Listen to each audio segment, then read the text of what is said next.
All right, and we're live. So, hi, my name is Sergio Marrero. I am the founder of Rebel One, and today we have on Rebel One Live, we have Taj Ahmad-Eldridge. He is an amazing investor with an eclectic background. I'm excited to share more, but thank you for joining us today, Taj. Sergio, thank you. Can you hear me? Yes, I can hear you. So yeah, man. Thank you for having me. I appreciate it. Yeah, definitely. So I'll dive in for those that don't know. So Taj was born in Dallas, Texas, and when I say he has an eclectic background, graduated from Texas A&M, focused on literature and poetry. So you wouldn't imagine someone that focused on literature and poetry would end up in VC, but ended up working at two banks, Wells Fargo as a banker, and then UBS as an asset manager. Currently, he's the senior director of investment at Los Angeles Cleantech Incubator, and he's and he was formerly chief economist of TRW. So and also has a PhD in geopolitical economics. So there's all of that.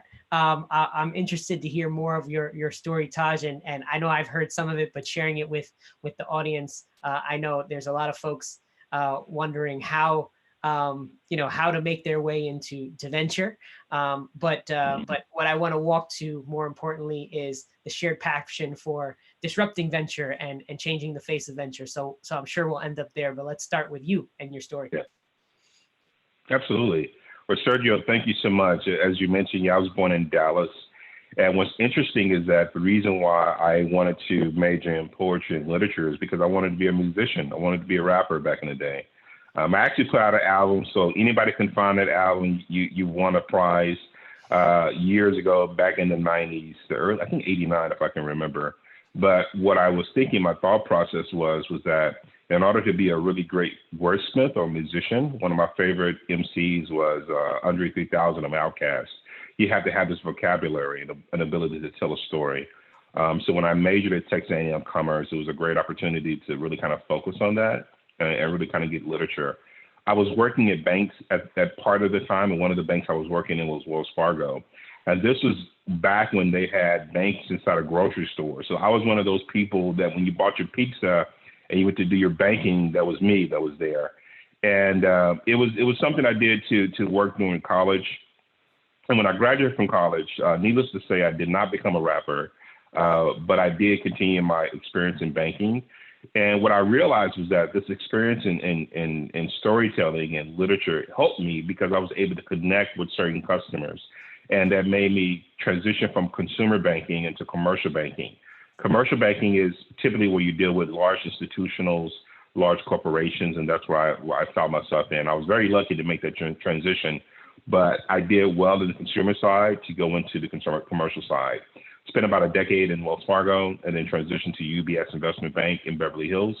And it was there when I started really kind of working with a lot of ultra high net worth individuals, athletes, founders. This was the early first boom with MySpace and those other firms that were in LA.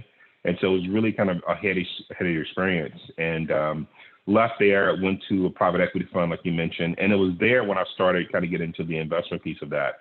So instead of taking a bonus and buying a car or watches or things like that, I ended up being an investor in a few different companies. A lot of them failed miserably to begin with, but there was learning processes. And I remember there was an investor in LA named Mark Sister who was at a firm prior to founding Upfront. And I sent him an email. I'm like, hey, I want to really kind of understand the venture capital experience and wanted to get him as a mentor. And I'll never forget that he mentioned to me that being a founder is a great experience and I should continue. So I did that. And was lucky to work with some great founders and be equity partners with some founders as well in the area of apparel with a company called Boswell that most people probably know for dressing a lot of guys in the NBA, as well as doing the McDonald's uniforms for North America. I was involved with a startup called I Like to Scrape, which was kind of melding the worlds of wine and media. And then, a couple other startups, some that got acquired as well. And what happened was my last experience with I Like to Scrape, what people tend to forget that wine is an agriculture product. And so dealing with a lot of these farmers, I got recruited by the University of California, Riverside to open up their accelerator there, which focused on ag tech, agriculture tech, and clean tech. And that was called Excite.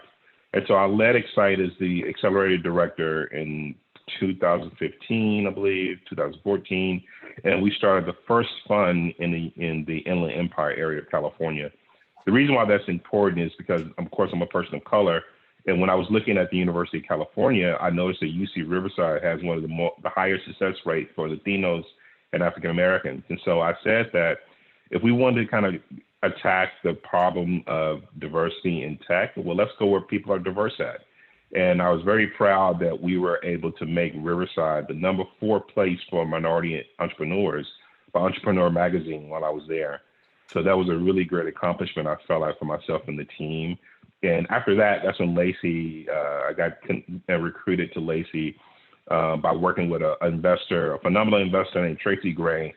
She put on an event at Lacey, and I was floored with the facilities. Usually I have Lacey in the picture behind me, but I'm changing computers. Maybe I'll put some pictures up on social media.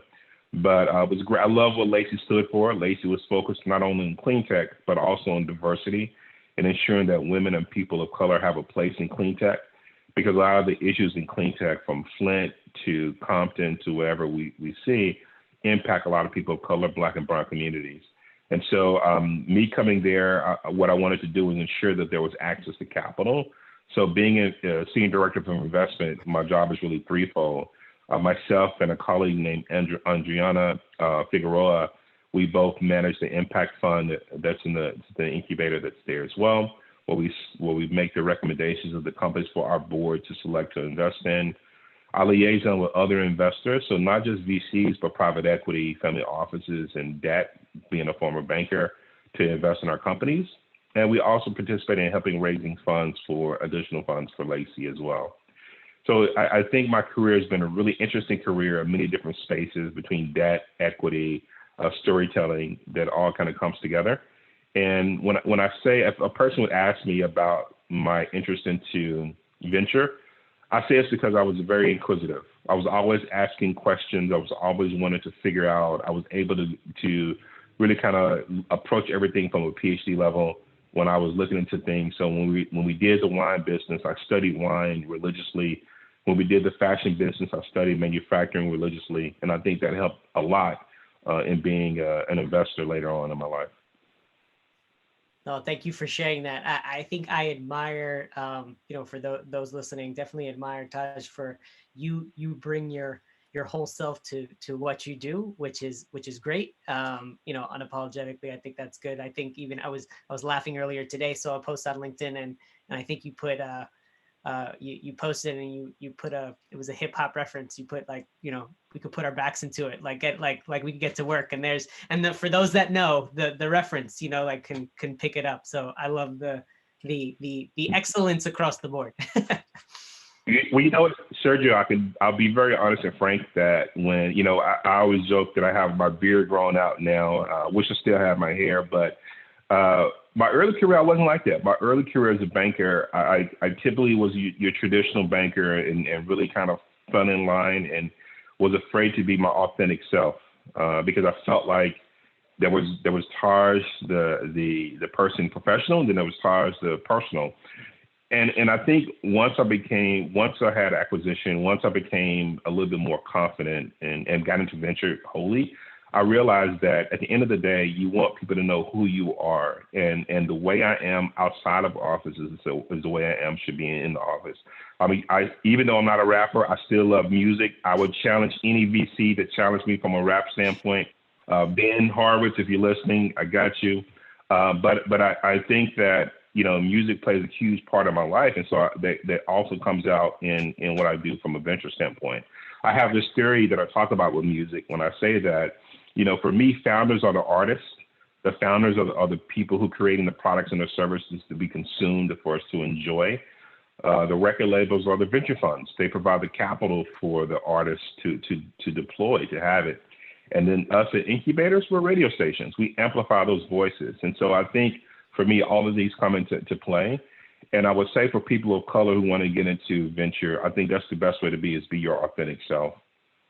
Yeah, and that's a good and to dig in here a little bit, because I covered some of the research from Adam Grant out of the book Originals. I don't know if you've covered it, but he talks about how sometimes earlier in your career you have to you sort of have to assimilate a little bit more, and then later you've earned the power position to bring in a little bit more of yourself, which is Absolutely. hard. Sorry, it's like a sad but true statement. It's like one of these things. Yeah. Okay. Yeah. Yeah. But to dig in on, I want to go back. You talked about Excite and really building that program to be the #4 place for, founders of color, underrepresented founders. So we talk about part of our, our focus is elevating more, not only Black and Brown founders, women founders, and socioeconomic diversity, geographic diversity in different respects. Like what did you feel like you did there that made that program, do well and rank so highly? Yeah, I think what got us recognition was the fact that if anybody ever followed me on social media and LinkedIn, I always joke and say I try to be the DJ Khaled of Cleantech, and what that means is that being a voice that amplifies. And I think what made Riverside get noticed was that we were very vocal. We were very loud and proud about the fact that we're not Silicon Valley, we're not LA, we're the Inland Empire, and this is the area that we want to be in. This is our flag, and this is our focus. I think also too, what gave us a lot of success for a lot of minority communities, which I think is interesting and that needs to happen, is that we were unapologetically able to share information with many different groups. A lot of times, a lot of us in these positions are in positions. I give you a perfect example, and I may get, people disagree with me, but there was this focus where people were saying, the whole idea of can I pick your brain? A lot of people were against it. I love it. I have my calendar open for people to take 5 minutes of my time so that we would share it. And I think I gave this attitude in the region of being the sharing attitude that allowed more people to access information, more people to access the power that was there, that was the fun, or what have you. So I think that was it. And one of the things I used to tell people all the time when I talked to them was, I'm doing this for you. I want you to do that for someone else. The same 5 minutes I'm giving to you out of my time to speak with you, I want you to give that to someone else. And I think that the attitude permeated within the region. Some of the companies I can mention out there, like Blue, it's a company in Riverside called Blue, doing really well. They became a mentor to many other different companies as well, and later went off to San Francisco and got investment from Draper and others. And so I think that was those two things were part of the whole reason that we were recognized, from the sharing of information and also just from the region that was there. The other thing I would say too is that being from the South and being from Texas, there's a bit of Southern hospitality that I still employ. And I think that region had that too, and that Southern hospitality is what enabled a lot of people to participate in the ecosystem in Riverside County. That's great. That's great. Yeah, I see that especially with a lot of funds that are reaching out to and catering to underrepresented founders that may not have those networks, right, to get to you in unconventional ways, that they answer, that they make themselves more accessible.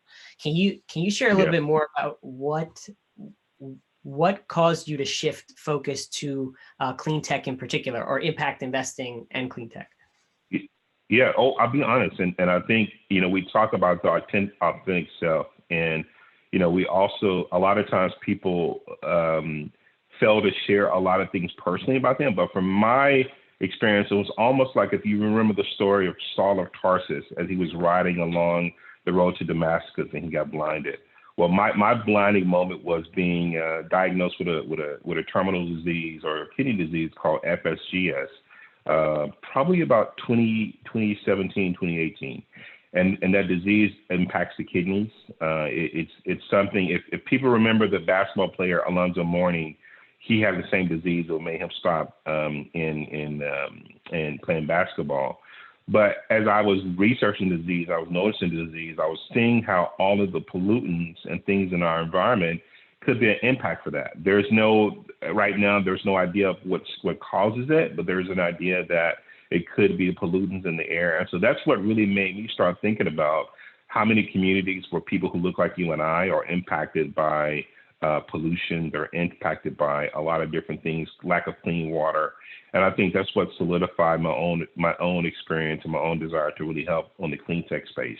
Because before, I'll be honest, I looked at it like any other investor. I said, well, this is, for example, there was a company that's building an electric airplane called Ampere, really great company. I didn't look at them as a clean tech. I don't really care about the clean tech focus initially. I just said, right, this is a company that's going to save tons of money for people, flying an airplane. But the more I started looking into it, and recently there was an example of an airplane that dropped jet fuel on a school in South LA with Black and brown children. And I think about the impact that a company like Ampere can have on that situation by having a battery instead of fuel. And so I think that was one of my first forays into both clean tech from an ag tech standpoint about what we eat, and also from energy and a transportation and a circular economy standpoint. And in the clean tech space, I know, from working at a VC, clean tech was like one of the verticals we looked at, and they talk about the long horizon, right? Like there's a lot of projects that require a lot of capital, or the return on investment is over the typical 5 to 10 year horizon that limited partners expect. What are some of the other unique challenges in the clean tech space, and what do we do to overcome some of those? Yeah, well, I think the challenges of what you just mentioned is the perception. I think I look at clean tech as clean tech 1.0, that was heavily grant funded from the government, heavy needed subsidy from the government. That was a longer horizon, that people felt like the investors felt like they had to sacrifice returns for the type of impact. For me, when I've heard this phrase, and I'm going to give a big up again to Tracy Gray from 22 Fund. One of the things that we say often is that impact investing is every investment that we make. Every investment that we make can be an impact, whether that's a positive impact or a negative impact. And so, that's one of the things that we want to think about. So I think now Cleantech 2.0 as opposed to Cleantech 1.0, three things have happened. Number one, the political discourse has enabled a lot more interest into it. So a lot more investors are coming to Cleantech. Number two, the younger generation, I'm 45, so the generation under than me, their expectations of what products are and how they want their products are forcing companies to look at sustainability. I'll give you a perfect example between the shoe. If you ever looked at Nike or Adidas and they're having shoes made out of ocean waste and recycled plastic, that's an indicator that sustainability, and which is a part of clean tech, is important. And then lastly, the type of founders that are coming into clean tech. I think the founders that are in clean tech now are different than the founders of the past. And the founders now are realizing that you have to ensure that you're making a company that has a valid return. And it's not that. We at Lacey, we have a number of companies that are hardware companies, so the capital is a little bit more intensive. But it goes back to my focus on why do we want to have more than just VCs in the room?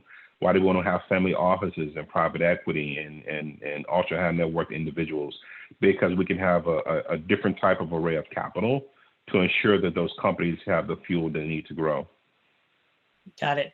And just for the people, just to give a little sense of Lacey, can you talk a little bit about how you all prefer to invest? How does your program work, since it's an incubator? Yeah. How much do you invest over what cadence?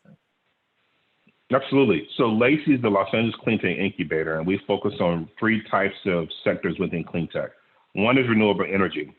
If you're in California, you may have heard of SB100 that's focusing on turning our state into a renewable energy source. Number two, we focus on transportation, but specifically the electrification of transportation. And the reason for that is that we think goods movement and people movement are going to be very impacted. And so we want to focus on shared mobility, micro mobility, electrification of transportation. Thirdly is what's called circular economy. And if you think about it, and I think even now post-corona or PC post-corona, you're going to have a situation where we're going to have to think about our waste and our waste products. No country is going to be thinking about or even want to take our waste anymore. How do we reuse that? So from the fund standpoint, we have a sidecar fund, a closed sidecar fund. And what that means is that we only invest in companies within our portfolio. Even though we're an incubator, we changed that incubator model into a cohort model. So we have an accelerator within an incubator. And we just finished wrapping up our cohort for about 12 companies that are in the incubator in those spaces. So we would take the fund and we can invest in those companies. Those companies will have to apply for the fund separately once they get in.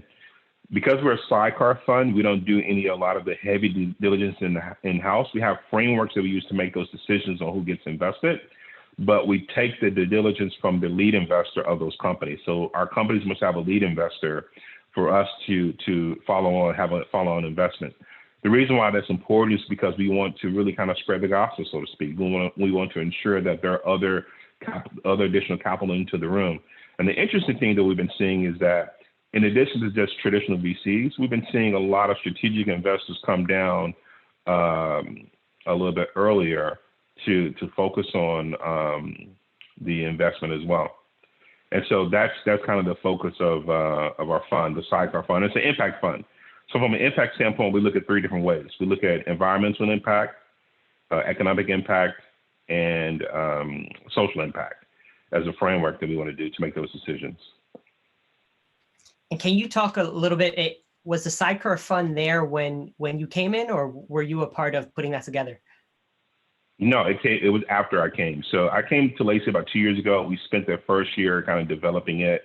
Definitely kudos to a couple of people, our CEO, Matt Peterson, who was very instrumental in really making it happen. We have an executive in residence by the name of Gary Awad, who set up a lot of the framework with it as well. But I would say there are a lot of incubators and accelerators that are out there that their founders can join, and they get capital upon joining, right? So Techstars, Y Combinator, they get capital. You don't in Lacey. And so for me, taking a step back, I try to say, well, what's the benefit of joining an accelerator where you still have to apply for the fund and get capital up front? And I think that shows our value proposition, which is partnerships and relationships. Those partnerships and relationships are what allowed us to have our sidecar fund. And those partnerships and relationships are what allow our companies to thrive. Because I always say that getting the money is step number 1. What's step number 2? How you spend it, right? And so having a really great relationship with different type of vendors and different types of other partners help you really kind of focus on that capital. Got it.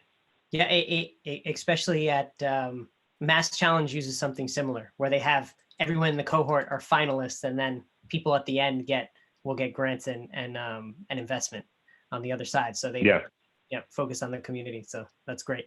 Can you talk a little bit about what at least in the clean tech space, because what are the I guess the areas of rich opportunity that you see where people just either for investors or founders also, like founders that are looking to innovate in the space, and there's just not a lot of people working on specific problems that you think are low-hanging fruit.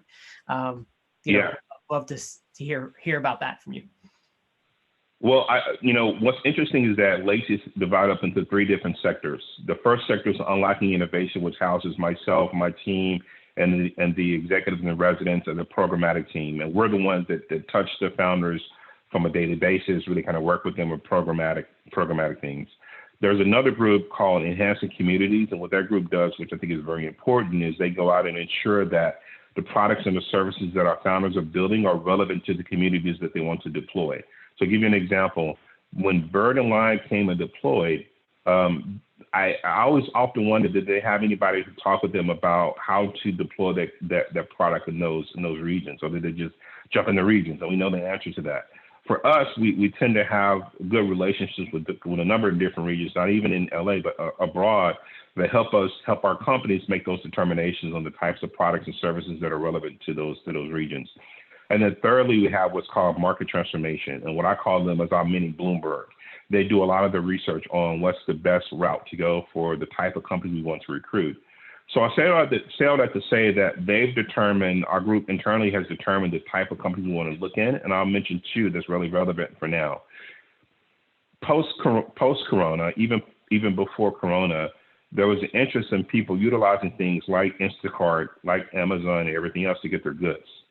How do those goods go from one place to the next? And that's with logistics and transportation. And so I think that that's going to be a huge part of it, goods movement. When you start thinking about electric trucks, when you think about e-cargo bikes, when you think about try to mass delivery for different types of sectors, I think that's important pre-corona and post-corona. I think what's also important in low-hanging fruit, and there are a couple of companies that are doing this really well, is focusing on how do you take one product that's a waste product and make it into something else.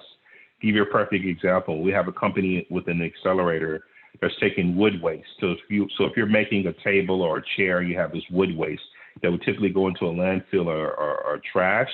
They're taking that and making a pigment out of it for both apparel and also for other products, right? For the black pigment, very important. There are other companies that are taking, like I mentioned, ocean waste and recyclables, plastic to make shoes and apparel. And so I think transportation and that last piece of circular economy, I think those are two low-hanging fruits. I think those are two important things that's going to be relevant either before the situation that we're in and even after as well. And I think from an investor standpoint and from a founder standpoint, those are two important sectors to really think about. Great, thanks for that. I wanted to switch gears a little bit for the sake of time, make sure we can touch on it and say, Taj is going to be joining or is part of the Harvard Business School Executive Education Program, and mention in your bio disruption in venture capital. Can you share a little bit of insight into what do you mean by that? I know in the innovation space it's an overused term. So specifically, what disruption do you think needs to take place? And let's open that up.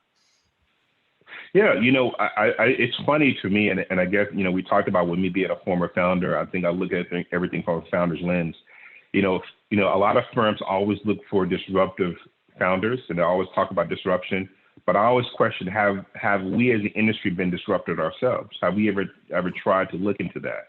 And there are funds out there that I respect and I think are really doing great things in this space. When I look at things like NDVC, who's really kind of looking at revenue share as a type of investment vehicle, in addition to convertible notes and safes. I think those are very important. I think that the combination of looking at pilot finance. So as an example, the companies in our incubator, they may do pilots, and the pilots can be with a city, it can be with a utility, it can be with a corporate partners. There could be some investment in that pilot specifically as opposed to the company. And I think those are some different types of investment vehicles you can do. Ultimately, what I was going to focus on was how to take some of the things that we've learned and what we've done in private equity and apply those to the venture capital arena. But I think that these are the times now to look at things differently and to look at things in a whole different way. I think also, too, we have to realize what a return really means. And I love firms like Double Bottom Line and others. Support Capital is another, who are looking at returns from a couple of different ways. Because I always say, what difference does it make to have all this money, but the world is burning around you? And we're in a situation where we're like that right now. Yep, and I want to dive in a little bit. When you said applying some of the innovation that happens in private, let's pick on private equity for a minute. What are some of those applications that you see can be applied to venture? Yeah, well, I think more importantly, the main piece of that, at least for us from a Cleantech standpoint, is really infrastructure finance or project finance. Anytime you may have a company in Cleantech that wants to do, so I'll give you a perfect example. We have a company called Ampli, a really great company that's focused on fleet charging for cities and municipalities. Really great investment, I think, independently, but as they work with different cities to deploy the fleet charging, so those cities or the municipalities can get electric fleets or electric vehicles. I think those separate type of entities are really great funding structures for funds to come up with and funds to utilize as well. And so I think that's kind of a way to kind of utilize a larger type of capital structure in the venture space. Got it. And Yeah, one of the things that we have talked about continuously is that venture itself hasn't changed that much, and it hasn't innovated. Yeah. So that's a question of whether these, and also looking at the returns. The returns in some of the latest vintages haven't been all that great, especially in early stage investing. So Yeah. definitely there's a room there. On the Yeah. on the representation standpoint. So there's two. One is increasing the amount of capital to underrepresented founders, and then there's increasing the number of underrepresented investors. Those are two different problems. First, looking at underrepresented founders, what are some things you think systemically that we can work on to shift the needle drastically rather than incrementally in that space?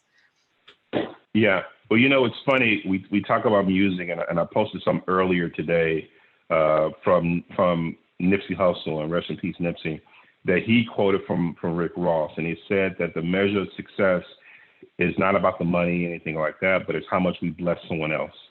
And I think I kept that in mind for the longest, and even within our fund. So our fund framework, one of the frameworks that I mentioned, and our framework is basically what we make decisions on in investing.